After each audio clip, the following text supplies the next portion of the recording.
Nalunod naman sa kanal ang isang batang lalaking 2 taong gulang sa Iloilo City. Nangyari yan nang maligo siya sa ulan. Makibalita tayo kay Nenita Hubilla ng GMA Iloilo. Hindi inakala ni Aling Jema Balahadyan ng Iloilo City na sa isang iglap lang, mawawala ang 2 taong gulang niyang anak na si Prince Mars. Bigla na lang daw tumakbo si Prince palabas para maligo sa ulan. Hindi agad nasundan ni Aling Jema si Prince dahil kaganyan noon ang kanyang bunso. Ilang segundo lang raw ang nakalipas nang hahabulin na sana niya ang anak pero hindi na niya ito nakita. Segundo lang dito nadula ya bata ko sir.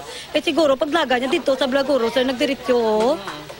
Hinanap ang bata sa loob ng ilang oras hanggang sa matagpuan nila ito sa isang kanal malapit sa kanilang bahay. Wala na itong malay. Dinala ito sa ospital pero hindi na naisalba pa ang buhay. Pagkalunod sa kanal na napuno ng tubig dahil sa pagulan ang ikinamatay ng biktima. Nakaburol na ngayon ang labi ng bata sa kanilang bahay. Nenita Hubilla, Nagbabalita, Pilipinas.